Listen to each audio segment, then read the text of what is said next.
বিষয়টি বলতে চাচ্ছি সেটা হলো সম্পূর্ণ ভিত্তিহীন। আমি যেটা বলতেছি এটা স্পষ্ট।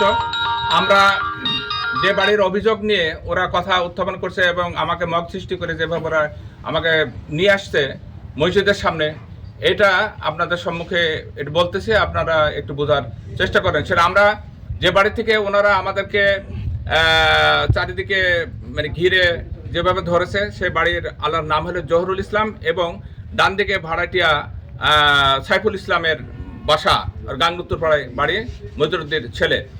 ওনাদের দুই বাড়িতে, জহুরুলের বাড়িতে আমরা কয়েকজন এবং গাঙ্গে উত্তরপাড়ের তারা। আমার বাসা হলো 6 নম্বর ওয়ার্ড, রাস্তার ধারে মিলের পাশে, আর ওইটা হলো রাজা ক্লিনিকের পশ্চিমে। আচ্ছা, ওখান থেকে আমাদেরকে ধরলো, ধরে বলতেছে যে আপনার আইডি কার্ড কি জন্য নিচ্ছেন, আপনি আইডি কার্ডের পরিবর্তে আপনি তাদেরকে টাকা দিচ্ছেন।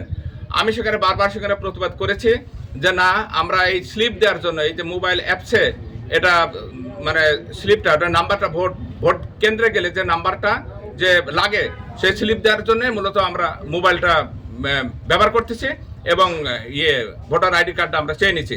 ওরা বারবার মানে বলছে যে এটা না, প্রত্যেকের হাতে 1000 টাকা দিচ্ছেন, আপনি টাকা দিতে আসছেন। আমি বলে আমার হাতে ব্যাগ আছে, আপনার ব্যাগের মধ্যে দেখেন। ব্যাগের মধ্যে বারবার দেখাচ্ছি যে এটা আসলেই মানে ভোটার স্লিপ এবং হানা ভোটের স্লিপ, এটা দিচ্ছি আমরা, এটা আমরা দেখাচ্ছি।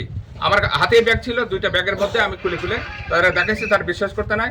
ওরা আমাকে মব সৃষ্টি করে ঠেলতে ঠেলতে নিয়ে চলে আসে রাজা ক্লিনিক কাছে। রাজা ক্লিনিক কাছে এসে আমাদেরকে মানে আমাকে এবং ইউসুফকে ধাক্কা দিয়ে ওখানে বসাই দিল। পরক্ষণেই দেখলাম যে আর্মির গাড়ি আসলো, আসে ওনারা জিজ্ঞেস করবো, আমরা সেম কথাটাই বলতেছি যে না এটা। তারপরে আপনার উত্তর সাইডে আমরা যেখানে দাঁড়াছিলাম, উত্তর সাইডে এবং আমজাদ মিয়া যে ধানের শীষের ক্যান্ডিডেট, উনি লোকজন নিয়ে দাঁড়া আছে। আমি স্পষ্ট বলেছি যে জামাত ইসলাম কখনো টাকা দিয়ে ভোট কারো কাছ থেকে কেনে না, এটা আপনারা যেটা বলছেন একটা মিথ্যে কথা। এবং আমি মত সৃষ্টি করতে করতে যখন আমাকে নিয়ে আসে, তখন আমি, আপনারা দেখেন ক্যামেরাতে, আমি হাত নাড়াতে বলেছি, ওনারা যেটা বলছে স্পষ্ট মিথ্যে কথা বলছে, এ কথা ঠিক নয়। এই মুহূর্তে মানে কথা বলতে বলতে লাস্টের দিক চলে আসলো, আপনার ম্যাজিস্ট্রেট চলে আসলো। ম্যাজিস্ট্রেট এসে আমার কথাবার্তা জিজ্ঞেস করতে লাগলো। আমি সেম কথাগুলাই ওনার সামনে উপস্থাপন করলাম। তারপরে বাদীপক্ষকে ডাকলো, বাদীপক্ষ নাই। বাদীপক্ষ গেছে যেখানে আমি টাকা দিয়েছি 1000 টাকা করে বলতেছে, সেই বাড়িতে মহিলাকে আনতে গেছে। ওরা ফিরে এসে একজন বলতেছে যে উনি আসলো না।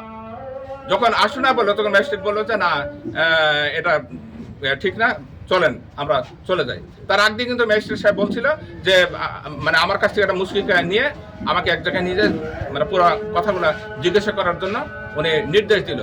যখন নির্দেশ দিল, তখন হঠাৎ করে সে মহিলা চলে আসলো। মহিলা চলে এসে বলছে বাদীপক্ষ যে কথা বলতেছে যে ইনারা আপনাদের স্লিপের পরিবর্তে কি কোনো টাকা পয়সা দিতে গেছে। মহিলা স্পষ্ট বলছে যে না, ওনারা আমাকে স্লিপ দিতে গেছে, স্লিপের জন্য আমাকে আইডি কার্ড আনতে বলেছে, আমাকে কোনো টাকা পয়সা দেয় নাই। তখন ম্যাজিস্ট্রেট স্পিডে বলতে যান, আপনি চলে যান।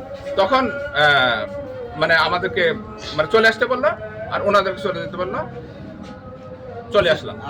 গাঙ্গ উত্তরপাড়াতে বাবলু আর হলো জয়নাল, ইটভাটা জয়নাল, এরা দুইজন আমাকে মক সৃষ্টি করে ওদের সঙ্গে করে ব্যারিকেড করে আমাদেরকে এখানে নিয়ে আসছে। নিয়ে এনে মসজিদের সামনে যে একটা বসা রোয়াক আছে, ওই রোয়াকের উপরে আপনার ধাক্কা মেরে আমার ইউসুফকে ফেলে দেয় এবং আমাকেও ধাক্কা মেরে সেখানে বসায় দেওয়ার পরে তো এভাবে লোকজন চলে আসলো। আসে ম্যাজিস্ট্রেট যে কথাগুলো বললো, এটাই।